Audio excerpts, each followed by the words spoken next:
ஊழியக்காரராகிய பவுல் அப்புறம் பாத்தீங்கன்னா திருப்பியும் இயேசுவுக்குள்ளான பரிசுத்தவான்கள் அனைவரும். அப்ப முதலாவது இயேசு கிறிஸ்து ஆள். அதுக்கு அடுத்து யார் வருது? பரிசுத்தவான்கள் சபை. இயேசு ஒருவர் இல்லாட்டி சபைன்னு இருக்காதுங்க. சபைன்னு இல்லாட்டி கண்காணிகள் இருக்குங்க. புரியுதுங்களா? அப்ப இயேசு கிறிஸ்து, அடுத்தது வந்து சபை, பரிசுத்தவான்கள், அப்புறம் கண்காணிகள். கண்காணிகள் ஒரு இல்லாட்டி உதவிக்காரருக்கு என்ன உதவி? யாருக்கு உதவி? புரியுதுங்களா? இந்த ஆர்டர் நம்ம எல்லாம் ஞாபகம் வச்சுக்கணும். இயேசு கிறிஸ்து தான் தலையானவர். அவர் தெரிந்து கொண்ட ஜனம் தான் சபை. இந்த சபைக்கு ஒரு கண்காணிகள் தேவை. அந்த கண்காணிகளுக்கு உதவிக்காரர் அவசியம். நீங்க தீமோத்தேயுல அந்த 1 தீமோத்தேயு 3ஆம் அதிகாரத்துல 2 கூட்ட மக்களை பத்தி பேசுறாரு. முதல்ல வந்து மூப்பர்களை பற்றி பேசிக்கிட்டு அப்புறம் உதவிக்காரரை பற்றி பேசுறாரு. அவருடைய தகுதிகள், அந்த தகுதிகளை நாம் பார்ப்போம். அவருடைய செயல்முறைகளை அல்லது செயல்பாடுகளை நாம் அறிந்து கொள்ள வேண்டும். ஏன்னா அதுக்கு ஒரு படிப்படி நமக்கு இருக்குது. நீங்க பாத்தீங்கன்னா அப்போஸ்தலர் 6ஆம் அதிகாரம் சொல்லுவாங்க. அப்போஸ்தலர் 6ஆம் அதிகாரம். அப்போ அப்போஸ்தலர்கள் என்ன செய்தார்கள்? நம்ம ஏற்கனவே காலையில் பார்த்தா ஐயா சொன்னாரு, ஜெபம் பண்ணுவதிலும் வேத வசனத்தை போதிப்பதிலும் இடைவிடாமல் தரித்திருந்தார்கள். அவருடைய பிரதானமான ஒரு ஊழியம் வேலை கேட்கணும். போதுகிறது அல்லது ஊப்பருடைய வேலை ஜெபம் பண்ணுகிறது, அப்புறம் வேத வசனத்தை போதிப்பது. இப்போ 1 தீமோத்தேயு 5ஆம் அதிகாரத்துக்கு வாங்க. 1 தீமோத்தேயு 5ஆம் அதிகாரம் 17ஆம் வசனம். சில இடத்துல வந்து தமிழ் மொழிபெயர்ப்பு நல்லா உதவி செய்யுங்க புரிதலுக்கு. ஆனா சில இடத்துல வந்து அந்த அவ்வளவு உதவி செய்யாது. இது ஒரு இடம், அது உதவி செய்யாத ஒரு இடம். ஏன்னா நன்றாய் விசாரணை செய்கிற ஒரு மூப்பர்களை போட்டுல அதுக்கு அர்த்தம் அதுக்கு விசாரணை இல்ல. விசாரணை என்னது? விசேஷமாக விசாரணை, பந்தி விசாரணை யோசிப்போம். இப்ப ஆங்கிலத்துல படிக்கிறத ஆங்கில பைபிள் தான் வாசிக்கிறது. 17ஆம் வசனம் 1 Timothy 5:17.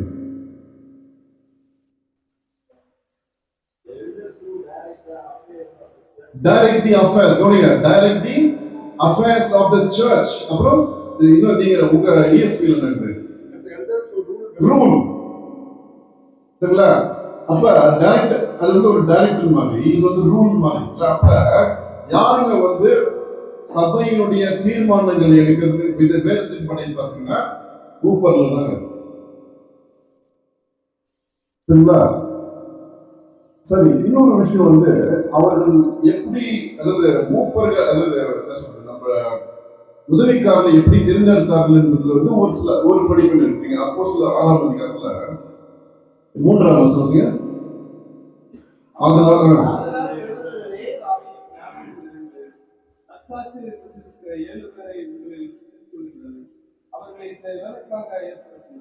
பரிசுத்த ஆவியும் ஞானமும் நற்சாட்சி பெற்றிருக்கிற 7 பேரை உங்களுக்கு தெரிந்து கொள்ளுங்கள். இதான் ஃபர்ஸ்ட் ஸ்பீட். இது வந்து ஃபுல்லா எதுன்னு சொல்ல முடியாது. The seed for deacons ministry, அந்த வித்து பாத்தீங்கன்னா இது. அப்ப அவங்க வந்து இன்னொரு வேலை என்ன செய்ய வேண்டும்? அவங்க எதுக்காக தெரிந்து கொண்டார்கள்? அந்த பிரச்சனை பந்தி விசாரிப்பதற்காக. பந்தி விசாரிப்பதற்கு என்ன தகுதி வேணும்? இப்ப நீங்க வீட்டுல கல்யாணம் நடத்துறாங்க, பந்தி விசாரணை எனக்கு ஆவியில் நிறைந்த அப்படின்னு கேட்கல. அது அவசியமா? அவசியம் இல்லை. ஆனா சபையில் பொறுப்பில் இருப்பவர்கள் கிறிஸ்துவின் மாதிரியாக இருக்க வேண்டும். அதற்கென்று இவர்கள் இப்படிப்பட்ட ஒரு தகுதி தான் எடுப்பாங்க. இல்ல சரிங்க. ஒன்று தீமோத்தேயு 3ஆம் அதிகாரம் 4ஆம் வசனம்.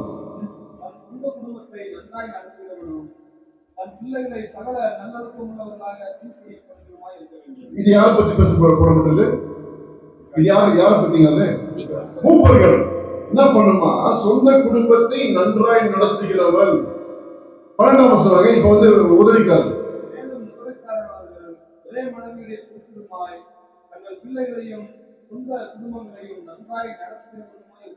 சரிங்க. அப்ப ரெண்டு பேருக்கும் ஒரே எதிர்பார்ப்பு தான். குடும்பத்தை ஒழுங்கா நடத்தாவிட்டால் அந்த மனிதனுக்கு சபையில் எந்த பொறுப்பும் கொடுக்க கூடாதுன்னு வேதம் சொல்லுங்க. நான் சொல்ல அப்ப அவர் குடும்பம் எப்படி இருக்குன்னு அறிந்திருக்க வேண்டும். அந்த குடும்பம் சபைக்கு மாதிரியாக இருக்க வேண்டும். சரிங்க. என்னுடைய பாயிண்ட் இல்லைங்க. இப்ப 5ஆம் வசனம் வாசிங்க. சொந்த குடும்பத்தை நடத்த அறியாதிருந்தால் தேவனுடைய சபையை எப்படி விசாரிப்பார்? இது யாருக்கு போடப்பட்டிருக்குது? மூப்பருக்கு. இந்த காரியம் உதவிக்காரருக்கு அல்ல, முழு காரணம் இல்ல. இல்ல நீங்க வந்து மூப்பருக்கு வந்து ஈக்குவலன்ட் வந்து ஆதி திருச்சபையில் பார்த்தா அப்போஸ்தலர் தான் தீர்மானம் எடுத்தார்களே தவிர உதவிக்காரர்கள் எடுக்கவில்லை. அப்ப என்ன பண்ணாங்க உதவிக்காரர்? இப்ப அப்போஸ்தலர் 6ஆம் அதிகாரம் 3ஆம் வசனம். ஆதலால் சகோதரரே பரிசுத்த ஆவியும் ஜாப் டிஸ்கிரிப்ஷன் அந்த பொறுப்புகளை நிறைவேற்றுவதற்காக ஏமான் படைக்கப்பட்டால், அதே மாதிரிதான் சபையின் தலைமைத்துவம் போதகர் அல்லது மூப்பருடைய பொறுப்பு. அவர்கள் அந்த பொறுப்பை நிறைவேற்றுவதற்காக இப்படிப்பட்ட ஒரு காரியத்தை ஏற்படுத்தினார்கள் ஆதி திருச்சபை. இதான் வேதத்தின் முறை, டிவிஷன் ஆஃப் லேபர். இன்னொரு காரியம் என்ன சொன்னா, அதாவது அப்போ மூப்பர்ல பத்தி பேசும்போது அவர் வந்து ஜபத்துல தெரிவித்திருந்தார். என்ன செய்யக்கூடாதுன்னு ஃபர்ஸ்ட் சொல்லிடுறேன். ஒரு இப்ப ஆபிரகாமை பத்தி ஒரு விஷயம் இருக்கு. ஆபிரகாம் வந்து அந்த 3 பேர் அப்ப நீங்க அதை படிச்சீங்கன்னா இங்க ஓடுறான் அங்க ஓடுறான் இல்ல, வயசானவங்க அதாவது இல்ல, அந்த வெரி ஓல்டு. ஆனா இங்க ஓடுறாரு. அப்படி ஓடும் போது அந்த அந்த அந்த அந்த நாட்டுல வந்து நீங்க வந்து டஸ்ட கலக்கி விடுவோம் இல்ல. இப்ப நீங்க ஓடும் போது டஸ்ட கலக்கி விட்டா என்ன பண்ணணும்? அப்படியே தூசி பறக்கும். அதான் அர்த்தம். அப்படிப்பட்ட காரியங்களை செய்கிறவர் தான் வேதத்தின்படி உதவிக்காரர்கள். சரி, இப்ப நம்ம அவருடைய குணங்களை பத்தி நாம் பார்ப்போம். இது பார்த்தீங்கன்னா 1 தீமோத்தேயு 3ஆம் அதிகாரம் 8ஆம் வசனம். எவ்வளவோ பார்த்து நம்ம அப்ளை பண்ணுங்க, அது நல்லா கவனிக்கிறீங்க. 8ஆம் வசனம் வாசிக்கிறேன். போதுங்க. ஃபர்ஸ்ட் இரு நாக்குள்ளவர்களா இருக்கக்கூடாது. என்னங்க இரு நாக்கு? எதுக்கு இரு நாக்கு இருந்ததுன்னா இல்லங்க, இரு நாக்குன்னா நாக்கு ஒண்ணுதான் கரெக்ட்.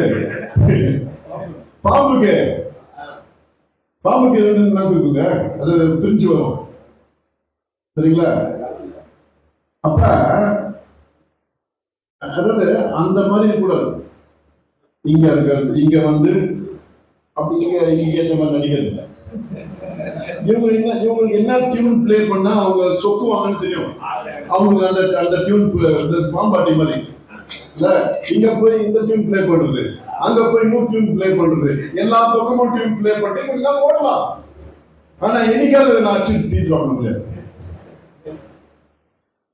இல்ல. அப்ப அப்படிப்பட்ட பண்புள்ளவர்களாக இரு நாக்குள்ளவர்களாக இருக்கக்கூடாது. அதுங்க வேதம் ஒரு விஷயம் சொல்லுங்க, எனக்கு தமிழ்ல தெரியவில்ல. Avoid a man who talks too much. நீதிமொழிகள் அதாவது ரொம்ப பேசினா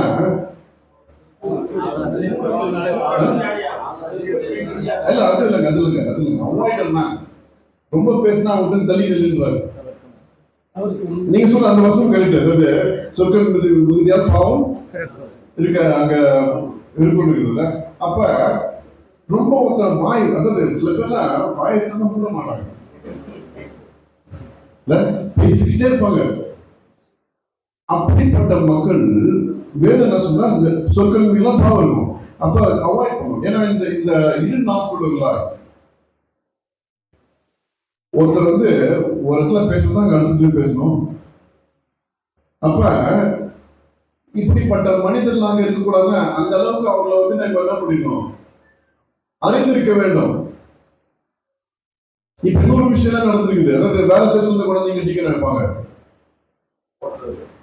தெரியுமா? அதெல்லாம் நடக்குதுங்க. நடைமுறையில் நடக்கிற விஷயம் நான் அதெல்லாம் சொல்றேன். எப்படிங்க அவர் எப்படின்னு எப்படி தெரியும் உங்களுக்கு? இல்ல இரு நாக்கு இருக்கக்கூடாது. ரெண்டாவது மதுபான பிரியராயிடலாம். மதுபானம் குடிக்கலாம் ஆனா பிரியராகக்கூடாது. அதான்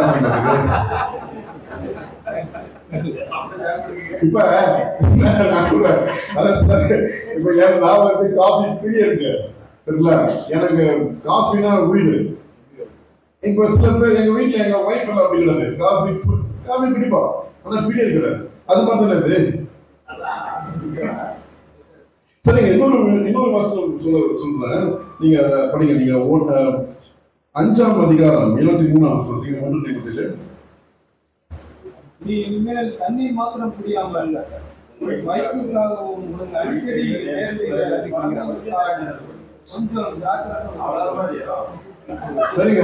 யாருக்கெல்லாம் பிரச்சனை, வயிற்று பிரச்சனை, அந்த வாட்டி டிகேஸ் மீட்டிங் நடக்கும் போது வெளியே அந்த டேபிள் போட்டு ஊத்தலாம், கொஞ்சம் குடிச்சு போங்க. ஏன்னா பைபிள்ல சொல்லுது வெறும் தண்ணி குடிக்காதப்பா, கொஞ்சம் கூட சேர்த்து குடி. இப்ப இது என்னன்னா, இது வந்து ஒரு கலாச்சாரம். அதாவது நாம் கலாச்சாரம் மட்டும் இல்லைங்க, நம்ம அதாவது நம்ம அந்த காலத்தை கடந்து வாழ்ந்து கொண்டிருக்கிறோம். அப்ப இந்த வசத்தை நீங்கள் புரிந்து கொள்ள வேண்டும் என்றால் அந்த பழைய கலாச்சாரத்துக்கு சென்று அவருடைய பழக்க வழக்கத்தை நீங்கள் புரிந்தாதான் இது புரியும். என்ன விஷயம்னா, ஒரு கதைங்க, நல்ல சமாரியின் கதையில என்ன அவன் அடிப்பட்டவன் என்ன போடுறாங்க அவனுக்கு, ஏங்க ஆமா இப்படி இல்லைங்க. அதாவது ஒரு விஷயம் இது, அதாவது நீங்க சானிடைசர் போடுவாங்கல்ல கொரோனா டைம்ல, அது என்னங்கிறது ஆல்கஹால் வந்தது சரிங்களா? அப்ப அவன் அடிப்பட்டோன்னா அதை போடும்போது அது இன்ஃபெக்ஷன் ஆகாம இருக்கிறதுக்கு பாதுகாக்கும். ஏன்னா அன்னைக்கு வந்து பீட்டா டைம் கிடையாது, இல்ல சில்வர் எக்ஸ் ஆயின்மெண்ட் கிடையாது, இப்படிப்பட்ட ஆயின்மெண்ட்ஸ் கிடையாது.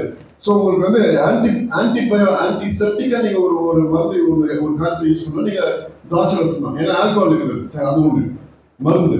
ரெண்டாவது விஷயங்க, அந்த காலத்துல வந்து நீங்க தண்ணி வந்து சானிடைசர், அதாவது சில குடி தண்ணீர் வந்து என்ன பண்ண மாட்டாங்க, வியாதி உண்டாக்கக்கூடிய வாய்ப்பு இருக்குல்ல, அதனால என்ன பண்ணுவாங்க, அந்த தண்ணியை குடிக்காம திராட்சை ரசத்தை வந்து நல்லா டைல்யூட் பண்ணுவாங்க. நல்லா அதாவது இருக்கும் ஆல்கஹால் இல்லை, ஆனா நீங்க அதை போதை இருந்ததுன்னா ஒரு 20 லிட்டர் தண்ணி ஒண்ணா குடிச்சுக்கலாம், போதை ஆகும், நீங்க வாங்கி எடுத்துக்கோங்க. புரியுதுங்களா? சோ இந்த டு டிஸ்இன்ஃபெக்ட் தி வாட்டர், தண்ணியை வந்து டிஸ்இன்ஃபெக்ட் பண்றதுக்காக என்ன பண்றதுக்குள்ள இந்த மாதிரி டைல்யூட்டட் இது குடிப்பாங்க, தண்ணி வைன் குடிப்பாங்க. சரிங்களா? இப்ப மதுபான பிரியர்னு சொல்லும் போது நீங்க மதுபானத்தை குடிக்கூடாது, அங்க என்ன பண்ண முடியாது, நீங்க தண்ணி குடிக்க முடியாது நீங்க இல்ல. இன்னொன்னு வந்து வயிற்றுப்போக்கு நாங்கள் கூட அதை வந்து யூஸ் பண்ண முடியாது. ஆகியால் மதுபான பிரியர்னு நான் சொல்றேன். நமக்கு வந்துங்க, இப்ப நம்ம ஊர்ல வந்து நான் ஒரு 2007 வந்து இங்கிலாந்து போனப்ப நேரம் ஒரு ஸ்டூடெண்ட் ஹாஸ்டல் தான் போனேன். ஏன்னா என்னை இன்வைட் பண்ணது ஒரு ஸ்டூடெண்ட். போனப்ப அன்னைக்கு ஈவினிங்கே நீ வந்து சாப்பிட்றதுக்கு கூப்பிட்டு போனாங்க ஒரு ஹோட்டல். அங்க வந்து எப்படின்னா இந்த பப்புன்னு வந்து தெரியுமா, பப்புன்னா அங்க வந்து எல்லா ட்ரிங்க்ஸும் கொடுக்கும் கிடைக்கும். அப்ப என்ன போனோம்னா அவங்க கேட்டாங்க ஹாட் ஆர் கோல்டுனாங்க. எனக்கு பிடிச்சா நான் ஆடி போயிட்டேன், அது ஹாட் ஆர் கோல்டு நீங்க கேட்கறாங்க ஏங்க. அப்பதான் சுதாரிச்சு கோல்டுன்னு உடனே எனக்கு ஒரு கோல்ட் ட்ரிங்க் கொடுத்தாங்க. ஹாட் ட்ரிங்க்னா என்ன கொண்டு வந்திருப்பாங்க, விஸ்கியோ ரம்மோ எதுவும் கொண்டு வந்து என்ன கேட்பாங்க. ஏன்னா அவர்கள் கலாச்சாரத்துல வந்து ஒரு டிஸ்டிங்ஷன், ஒரு பிரிவு வச்சிருக்காங்க. என்ன பிரிவுனா, மிதமாக குடிப்பதற்கும் போதை உண்டாக்குறது குடிக்கிறதுக்கும் வித்தியாசம் வச்சுக்கிறாங்க. அது அவங்க கலாச்சாரம். இப்ப நான் வந்து இப்ப தீமூர்த்தி சொல்றல கொஞ்சம் வைன் யூஸ் பண்றாரு, அதில் நான் போய் போகும்போது டாஸ்மார்க்ல நின்று நான் வந்து வாங்குறேங்க ஒரு பாட்டில் வைன், நீங்க எல்லாம் போறேங்க சரி. அடுத்த வருஷம் நான் இங்க வந்து பேசுனா என்ன பண்ணுவேன், இவன் டாஸ்மார்க்ல நின்று வந்து அப்படின்னு யோசிப்பாங்க. ஏன்னா நம்மளுக்கு அந்த டிஸ்டிங்ஷன் இல்லை. அப்ப நமக்கு வந்து இது வந்து மதுபான பிரியல தொடரவே கூடாது. நீங்க வந்து இன்னைக்கு வந்துங்க சென்னையில் நிறைய கார்பரேட் கம்பெனிஸ்ல கார்பரேட்ல வந்து இந்த பிரச்சனை. ஏன்னா அவங்க பார்ட்டி வீக்கெண்ட் பார்ட்டி வைப்பாங்க கம்பெனியை. வீக்கெண்ட் சொல்றது அது மாசத்துக்கு ஒரு சொல்றோம். அப்ப கூப்பிட்டுட்டு நல்லா எது வேணா கொடுப்பாங்க. இப்ப நான் வந்து இங்கிலாந்து தேசத்துல இருக்கிற மாதிரி நான் கொஞ்சமா மிதமா குடிக்கிறேன்னா என் சாட்சி கெட்டு போயிடும். உலகத்துல இந்த நம்ம நாட்டு மக்கள் கூட அப்படி ஒன்றும் பிரிவினை வச்சுருக்க. நான் லிமிட்டா குடிப்பான்னு யாரும் சொன்னாங்க என்ன பண்ணுவேன், நீ குடிக்காதான் சொல்லுவாங்க. அப்ப மதுபானை பிரியனாயிராமல், அப்ப நம்ம கலாச்சாரத்துக்குள் நம்முடைய சாட்சியை கெட்டு போடாத அளவுக்கு நாம் காத்துக்கொள்ள வேண்டும். இரண்டாவது காரியம். மூன்றாவது காரியம், ஈவான ஆதாரத்தை இச்சிக்கிறவனாயிராமல். என்ன ஈவான ஆதாயம்? பணத்துக்காக பணத்துக்காக அவன் என்ன பண்ணக்கூடாது, அவன் வந்து இச்சிக்க கூடாது. பண ஆசை பண ஆசை இருக்கிறவங்க கண்டுபிடிக்க முடியுமா? எப்படி கண்டுபிடிக்க சொல்லுங்க. ஒருத்தருக்கு மன ஆசை எப்படி கண்டுபிடிப்பாங்க? அவங்களோட பிரதான நோக்கம் அவங்க பேச்சுலாம் வந்துடும். யூதாஸ் பேசலாம் தெரியுமா? அது மாதிரி ரொம்ப யோகியமா பேசுவாங்க. ஆனா எங்கேயாவது வந்துடும் அந்த பணத்தை பத்தி. ரொம்ப பணத்தை பத்தி பேசினா அவன் வந்து பணத்தை வந்து விரும்புறோன்னு. அப்ப இதெல்லாம் பார்க்கறதுக்கு எவ்வளவு நாள் அவன் வந்தாங்க? அட்லீஸ்ட் ஒரு 7-8 வருஷம். அப்ப நாளைக்கு நேற்று வந்துட்டு நாளைக்கு போய் அவரை டீக்கன்னு சொல்லுங்க, அவ்வளவுதான். சரிங்களா? இழிவான ஆதத்தை நாடாமல். நான்காவது விஷயம் வந்து பார்த்தீங்கன்னா, அதாவது நல்லொழுக்கம் உள்ளவர்களாயும், அது ஆங்கிலத்தில் நல்லா வருங்க, அதாவது டிக்னிஃபைட்னா அதுக்கு அர்த்தம் வந்து கண்ணியமாக வாழ வேண்டும். இல்ல, கண்ணியமான வாழ்க்கை சபையில மட்டும் இல்ல, சமுதாயத்திலும் இல்ல. அவனை வந்து மதிக்கணும். அவங்க பக்கத்துல உள்ளவங்க அவர் நல்லவங்க என்ற நற்சாட்சி பெற்று இருக்க வேண்டும். அப்புறம் உண்மைதான் மனசுல சுத்த மனசாட்சினாலே அல்ல, அதுக்கு முன்னாடி விசுவாசம் ரகசியத்தை சரிங்க. என்ன ரகசியம் அது? விசுவாச ரகசியம் அதுங்க ஒண்ணும் இல்லைங்க. அதாவது சுவிசேஷத்தை காத்துக்கொள்ள வேண்டும் என்றால் என்ன வேலை சொன்ன இந்த டீக்கனுடைய வேலை? உதவி செய்யணும். ஆனா சுவிசேஷத்தை நன்கு அறிந்து இன்னொருவரை ரட்சிப்புக்குள் வழிநடத்தக்கூடிய பண்பு அவருக்கு இருக்க வேண்டும். அதாவது அந்த திறமை இருக்கணும். உங்க டீக்கன்ல ஒருத்தரை கூப்பிட்டு இவரை வந்து கடவுளை வழிநடத்தி பண்ண முடியுமா? அவரால் பண்ண முடியாது. அவர் அந்த தொகுதி அந்த பொறுப்புக்கு அவர் தகுதியானவர் அவர் கிடையாது. நான் சொல்ல வேதத்தின் சத்தியம். 10ஆம் வசனம், முன்னதாக சோதிக்கப்பட வேண்டும், குற்றம் சாட்டப்படாதவர்களால் முன்னதாக சோதிக்கப்பட வேண்டும். அதுக்கு அவருக்கு ப்ரொபேஷன் பீரியட் கொடுப்பாங்கம்மா? இல்ல அப்படி இல்லைங்க. அதாவது நான் உங்களை டீக்கன் அப்பாயிண்ட் பண்ண போறேன் அப்படின்னு சொன்னா அவர் என்ன பண்ணுவாரு? சுதாரிச்சுப்பாரு. சுதாரிச்சுட்டு ஒரு வருஷம் ரொம்ப யோகிய மாதிரி இருப்பாரு. அதுக்கப்புறம் வேலை கேட்பாரு. இல்ல அப்படி இல்லைங்க. முன்னாடி சோதிக்கப்பட வேண்டும் என்றால் அவரை பற்றி நன்கு அறிந்திருக்க வேண்டும். குடும்பத்தில் அவருடைய நடைமுறை, வாழ்க்கை முறை, சமுதாயத்தில் அவர் வேலை செய்யும் இடத்துல, அப்புறம் சபை, இந்த 4 விஷயத்தையும் அவர் வந்து நல்லா தருவாங்க. இந்த மாதிரி பண்ணா எங்கெங்க அப்பாயின் பண்றது எனக்கு ஒண்ணு கூட தேராதுங்க.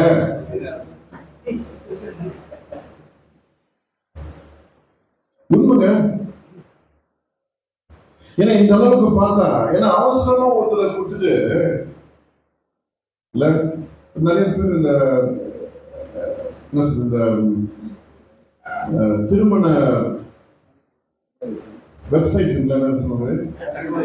மேட்ரிமோனி வெப்சைட் அவசரமா கல்யாணம் பண்ணிப்பாங்க இல்ல, அப்புறம் பொறுமையா மனஸ்தாபப்படும் இல்ல, அது மாதிரி ஆயிடக்கூடாது. நம்ம அதாவது நாளைக்கே பண்ணு பைபிள் எங்கேயும் இல்ல. இதெல்லாம் கிடைக்கிற வரைக்கும் நீங்க தனியா இருந்து பண்ணுங்க. அப்ப அநேக ஆண்டுகள் ஆகும்.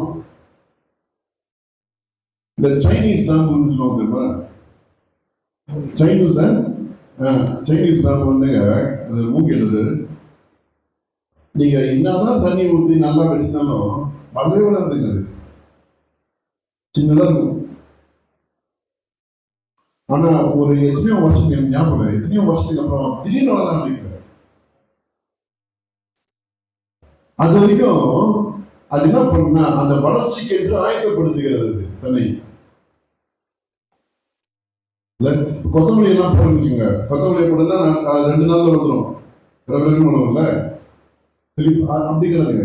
சைனீஸ் நாங்கள் வந்து வேற மாதிரி திடீர்னு வளர ஆரம்பிக்கும். அது மாதிரிங்க நம்முடைய, அதாவது அநேக வருஷம் காத்துக்கலாம், தப்பே கிடையாது. அங்கே போடுன்னு யாரும் எங்கேயுமே இல்லையே. இன்னொன்னு, ஆதித்ய சபையில இருந்துச்சுங்க, அவங்க சீக்கிரமா கண்டுபிடிச்சாங்க. அது வந்துங்க ஒரு வித்தியாசமான ஒரு நிலை. இதெல்லாம் அவருடைய விசுவாசிகள் பார்த்தீங்கன்னா அந்த அளவுக்கு அவர்கள் வந்து கடவுளை நேசித்தார்கள். ஆகிய அப்படிப்பட்ட சபையில் இப்படிப்பட்ட மக்கள் நிறைய இருந்தாங்க. இன்னைக்கு அதாவது ஒரு மாதிரி மெத்தனம் ஆயிடும். இந்த விசுவாசிகளே எத்தனை பேருங்க வந்து நான் கேட்ட எக்ஸ்கியூஸ் எல்லாம், எங்க வீட்டுல நாயை பார்த்துக்கணும், நாளைக்கு ஆராதனைக்கு வர பார்த்துக்கணும் இல்ல, இது மாதிரி நாயை பார்த்துக்கிறது, வீட்டுல ஆராதனைக்கு போகாம உட்காந்துருக்க ஆளுங்களாம் எங்க நீங்க வந்து இப்படி பண்றது? அப்ப டைம் ஆகும். பட் வெயிட், சரிங்களா? குற்றம் சாட்டப்படாதுன்னா சொல்லுங்க அந்த ஜோக. அப்படியா? சரி. இப்ப இன்னொரு விஷயம் பார்த்தீங்கன்னா 11ஆம் வருஷத்துல அப்படியே இது ஒரு பெரிய டிபேட்டுங்க. அதாவது பெண்களை வந்து டீக்கனா வைக்கலாமா வைக்கக்கூடாதுன்னு ஒரு பெரிய டிபேட் இருக்குது. நான் ஒரு உதாரணம் சொல்றேன். ஜான் மெக்கார்தர் சர்ச்ல டீக்கனஸ் இருக்காங்க இல்ல, ஆனா எல்லாரும் அதை ஏற்றுக்கொள்ள மாட்டார்கள். நீங்க கிரே ஏரியா, அதை பத்தி நான் காட்லி வைஃப் சொல்லும்போது அட்லீஸ்ட் அந்த மனிதனுக்கு, அந்த மனிதன் அதாவது ஒரு உதவிக்காரராக நீங்க வந்து நியமிக்கிற ஒரு மக்கள், ஒரு மனிதனுடைய மனைவி தேவ பக்தி இல்லாத ஒரு மனிதனாக இருந்தால் இவருடைய ஊழியம் வந்து ஒழுங்கு நடக்காது இல்ல. ஆகையால் நம்ம இப்போ அண்டர்ஸ்டாண்டிங் வந்து டீக்கன்ஸ் லைஃப்ல வச்சுக்கலாம் இல்ல. நான் சொன்ன மாதிரி இதுல வந்து சில பேர் வந்து டீக்கனஸ் வச்சுக்காங்க, அது வந்து ஒரு டிபேட்டபிள் இஷ்யூ. சரிங்க. அடுத்தது 12ஆம் வருஷத்துல உதவிக்காரனாளர்கள் ஒரே மனைவியுடைய குடும்பமாய் ஒரே மனைவியுடைய புருஷன் அப்படின்னா அதுக்கு ஒருத்தர் வியாக்கியம் சொன்னாருங்க. என்னன்னா ஒரு டைம் ஒரு புருஷன் ஒரு வைஃப் வச்சுக்கலாமா, நீங்க அதை விவாகரத்து பண்ணிட்டா அடுத்த வைஃப் வச்சுக்கலாமா? ஒண்ணுதான். நீங்க வருஷத்துக்கு ஒரு மாத்திக்கலாம். அதாவதுங்க அதுக்கு அர்த்தம் வந்து தன் மனைவிக்கு உண்மையுள்ளவனாக இருக்கணும். இன்னைக்கு நிறைய பேரு கடந்த ஒரு 20-25 வருஷத்துல தடைகள்லாம் உடைக்கப்பட்டிருக்கு. என்னன்னு சொல்றேன். கோர்ட்ல இல்ல இல்ல, அது இல்ல. தடைகள் உடைக்கப்பட்டதுன்னா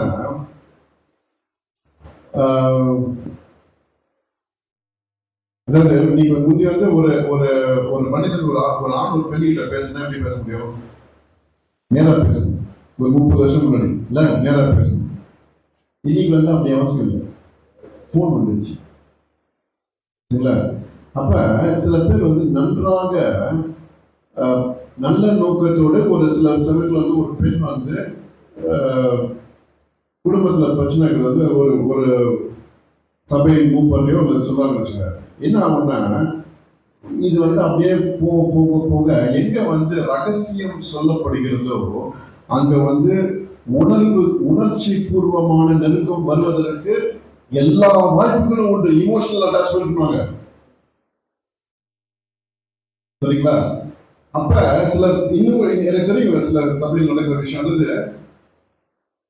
ஒரு ஒரு மனிதன் நிறைய பேர் வந்து போன்ல வந்து பேசிக்கிறாரு. ஆனா யாருக்கு தெரியாது? அது மனைவிக்கு தெரியாது. ஆனா அவர் என்ன நினைச்சுக்கிறாரு, நான் நல்லதான் செய்யறேன், ஆனா என் மனைவி தப்பா புரிஞ்சுப்பா. சரிங்களா? எங்க பைபிள் காலேஜ்ல இந்த விதிமுறை சொல்லி கொடுத்தாங்க. நாங்க வந்து பைபிள் காலேஜ்ல ஒரு கல்யாணம் ஆனவங்களுடைய வீட்டுக்கு போனோம்னா ஒரு மேரேஜ் குவார்டர்ஸ் இருக்கும். அவங்க வீட்டுக்கு போனோம்னா கணவர் இல்லாட்டி நான் வீட்டுக்குள்ள கூப்பிட்டேன். தெரியல, அப்படி மீறி போனேன்னா என் மீது ஒழுங்கு நடவடிக்கை காலேஜ் இருக்கும். எனக்கு அப்ப புரியல, ஆனா இப்ப எனக்கு புரியுது ஏன். சரிங்களா? ஏன்னா இந்த நெருக்கம் வருவதற்கு அநேக வாய்ப்புகள் உண்டு. அப்ப இந்த மனிதன் உண்மையாக தன்னுடைய மறைக்கிறான்ல, மறைக்கிற காரணத்தால் is not a faithful man. அது சில நாள் ஏதோ ஒரு நாள் வெளியே வருங்க.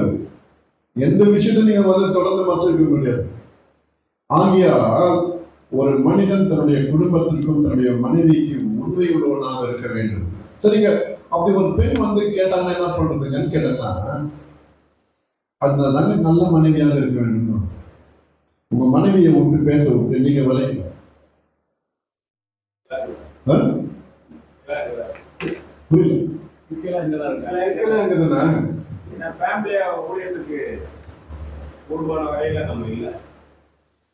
அதனாலதான் நீங்க வந்து இது என்ன ஆரம்பிக்கணும்னா திருமணம் பண்ணும்போது எப்படி சூஸ் பண்ணுவாங்கன்றது ஆரம்பிக்கணும். சரிங்களா?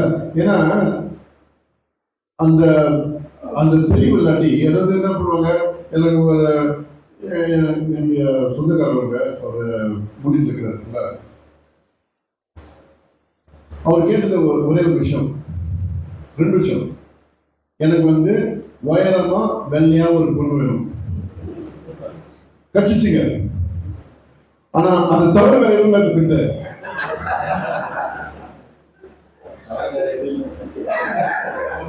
சரிங்களா?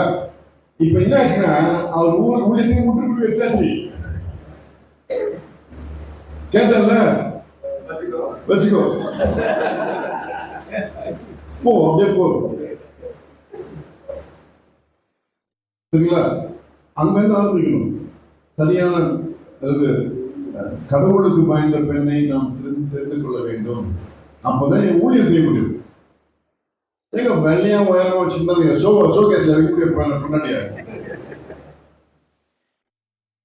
ஒரு ஒரு தெளிவு இல்லாம மக்கள் இருக்காங்க. என்னன்னா நம்ம ஊர், அதாவது நீங்க அட்வர்டைஸ்மெண்ட், நம்ம ஊர்ல அட்வர்டைஸ்மெண்ட் அது சரி சினிமாவில் எல்லாமே ஆக்கி விட்டாங்க. ஆமா, சரிங்களா?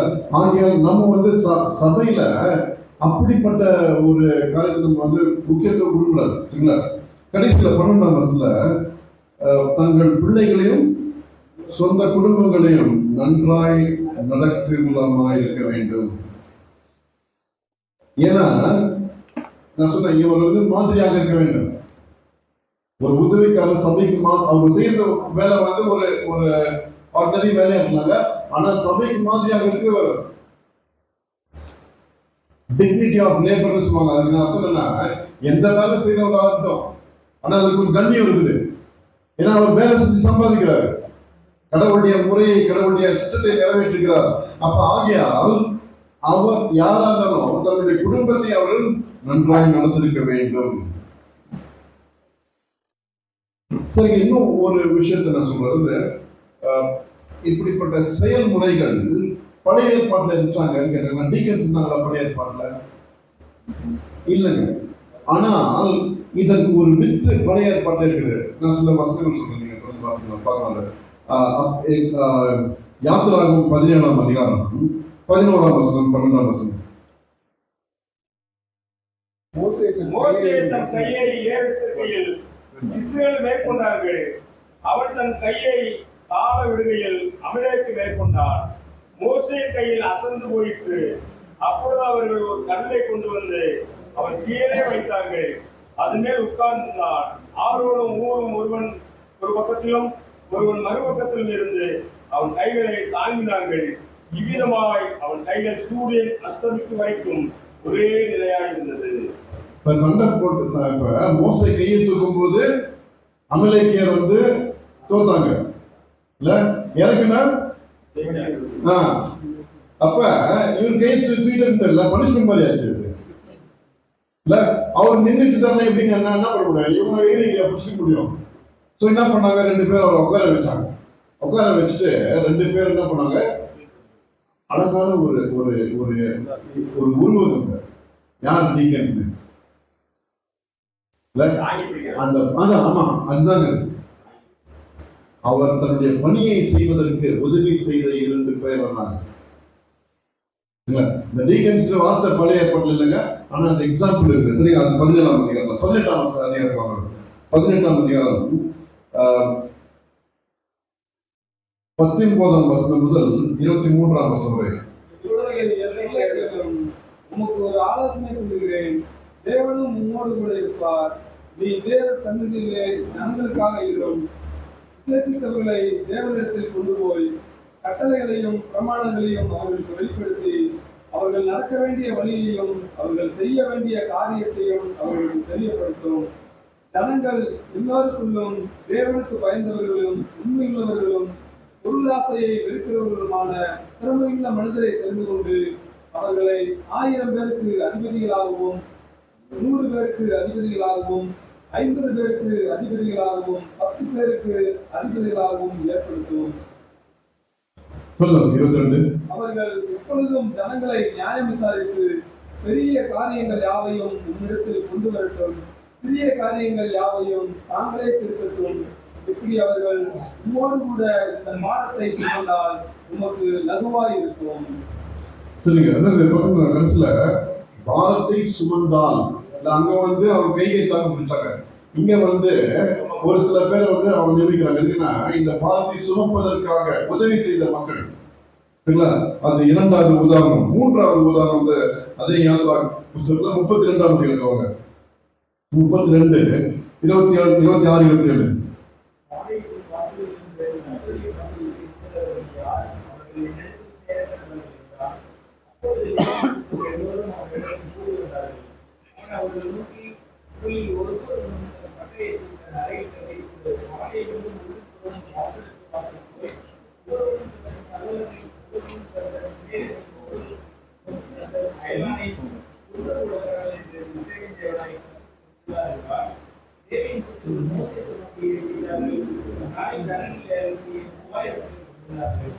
இப்படிப்பட்ட 2-3 பேர் வச்சுக்கோங்க அடியாளுங்க.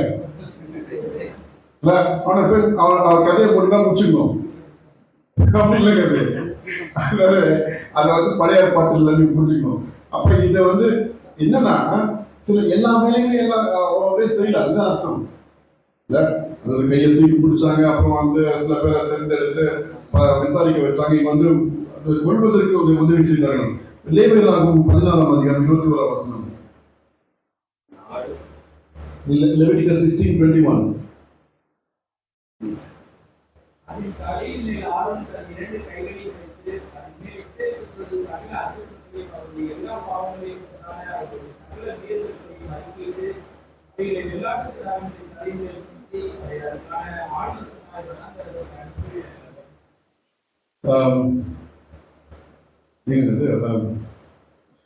உடன் செல்வம் அறிக்கையிட்டு அவைகளை வெளிநாட்டுகளுடைய தலைமையில் சுமத்தி அதற்கான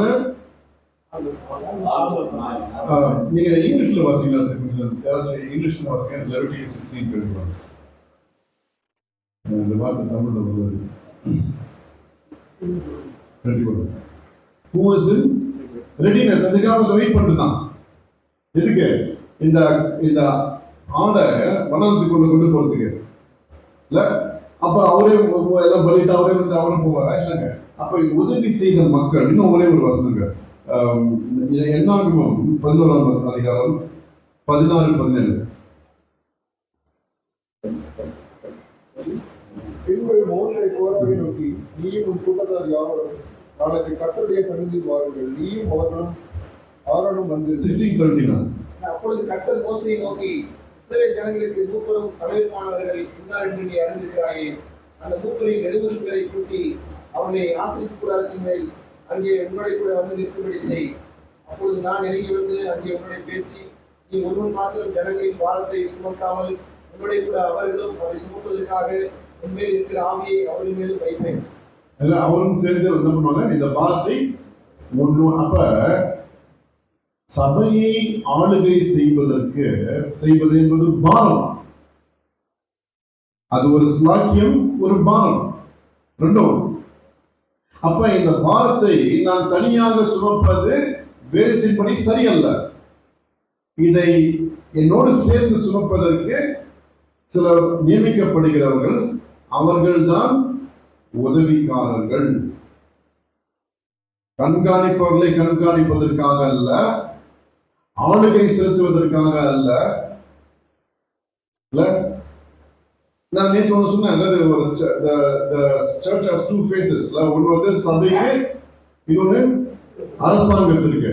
அப்ப அந்த அரசாங்கத்திற்கு இப்ப ட்ரஸ்டா இருந்தா மீட்டிங், நீங்க ட்ரஸ்ட் மீட்டிங் கண்டக்ட் பண்ணணும். அட்லீஸ்ட் உங்களுடைய இதுபடி இது பைலால ட்ரஸ்ட் பைலா வராது, உங்களுடைய டாக்குமெண்ட் படி நீங்க வந்து 3 மாசம் போட்டதுல 3 மாசம் நீங்க பைலா படி எத்தனை வாட்டி மீட் பண்ணணும், அத்தனை வாட்டி மீட் பண்ணா போதும் இல்ல. ஆனா அது யாருங்க? அது ஆபீஸ் பேரர்ஸ். அப்ப ஆபீஸ் பேரர்ஸ்க்கும் டீகன்ஸ்க்கும் வித்தியாசம் தெரியாம நாம இருந்தோம்னா அது ஒரு பரிதாபமான நிலை. இந்த 3 மாசத்துக்கு ஒரு வாட்டி பைலாலாம் போட்டிருக்கா பைபிள்ல? இல்லைங்க. அப்ப அரசாங்கத்திற்கு தேவையான விஷயத்தை நாம் நிறைவேற்றுவது இன்றியமையா இருந்து, ஆனால் அதை கரெக்டா பேஸ் லெவல்ல வச்சுக்கணும். சபையை பொறுத்த வரைக்கும் அதை சிறப்பாக நான் செய்ய வேண்டும்.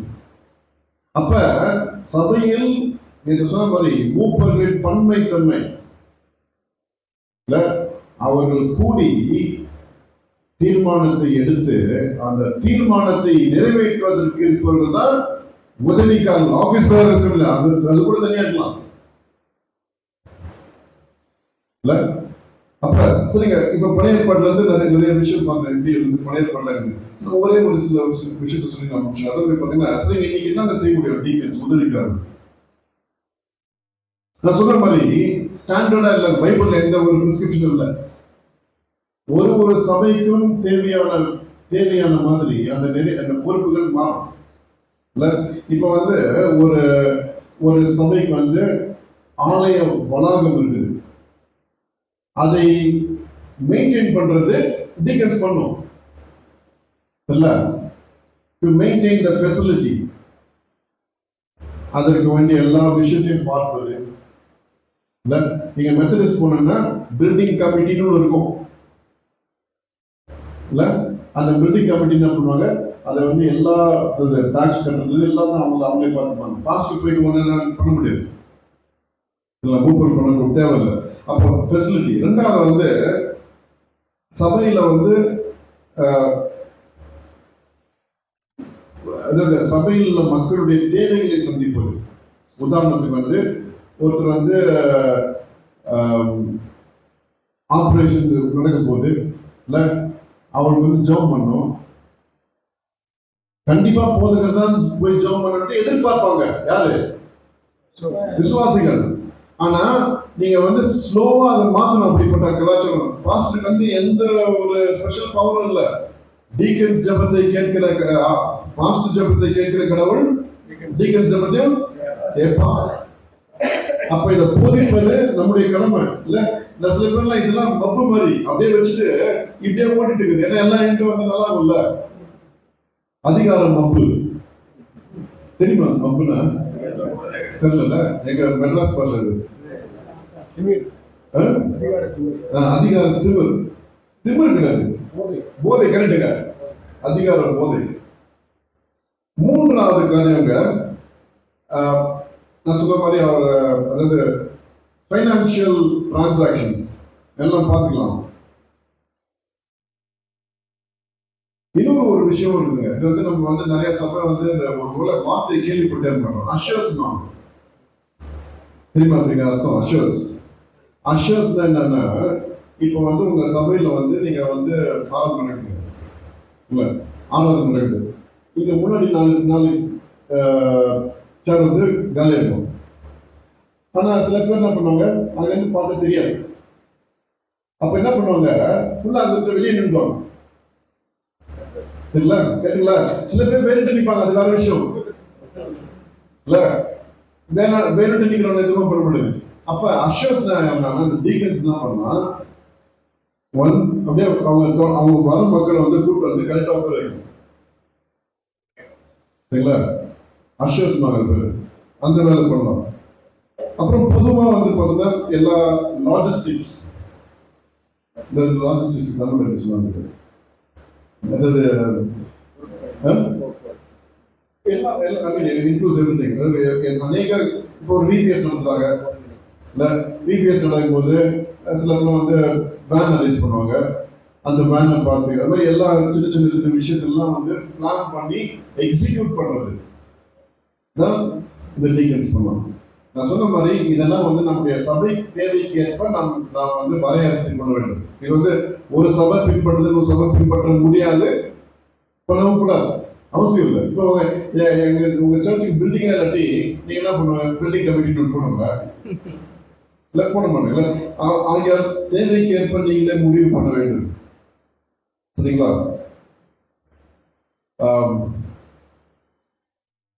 அப்பாயின்மெண்ட்டும் பண்ணக்கூடாது.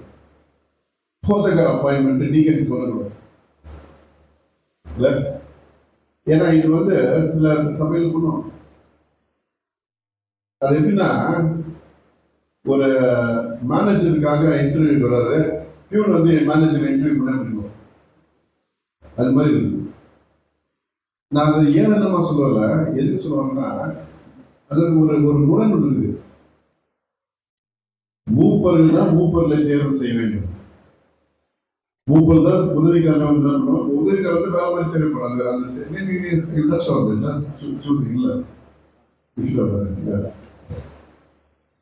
சரிங்களா? ரெக்கமெண்டேஷன். ஆனா சோதித்து அறியப்பட வேண்டும்.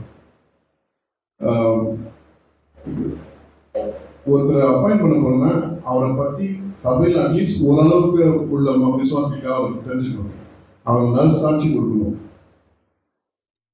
இப்ப கல்யாணத்துக்கு அப்ப என்ன சொல்லுவோம், உங்களில் யாராவது நியாயமான குறை தெரிந்திருந்தால் அதை சபை போவதற்கு எழுத்தின் மூலம் தெரிவிக்க வேண்டும் அப்படின்னு நீங்க சொல்லுங்க.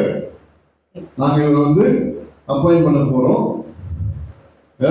உங்களுக்கு யாராவது நியாயமான தடை இருந்தால் நீங்க தயவுசெய்து நீங்க தெரியப்படுத்துங்க. எழுதுக்கணும், சும்மா வாயில வந்து பேசணும்.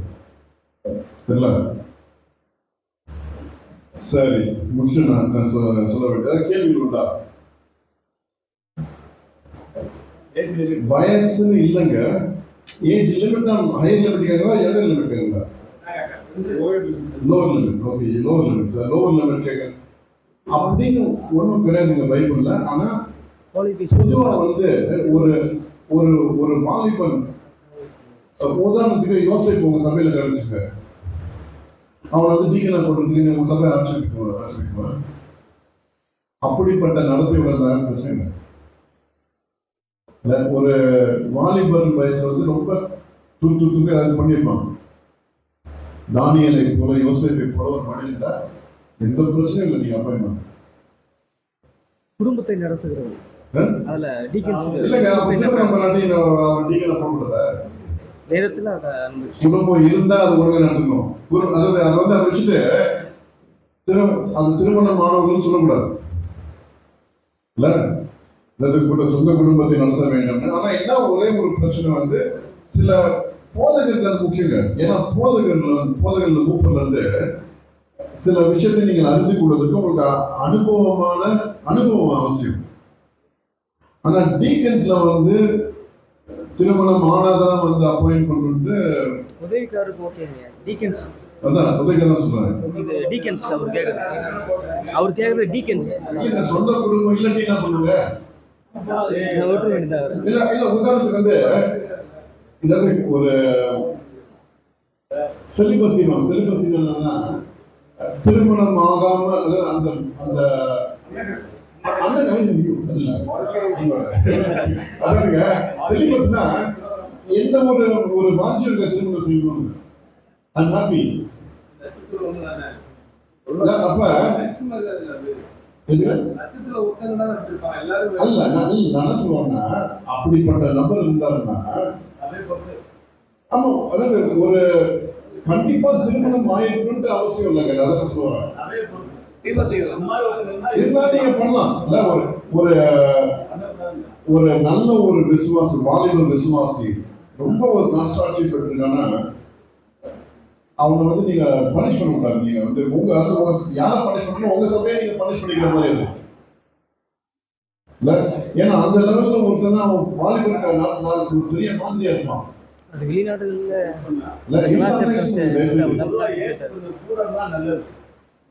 கொஞ்சம் நல்லது. சில பேர்லாம் வயசாகி கூட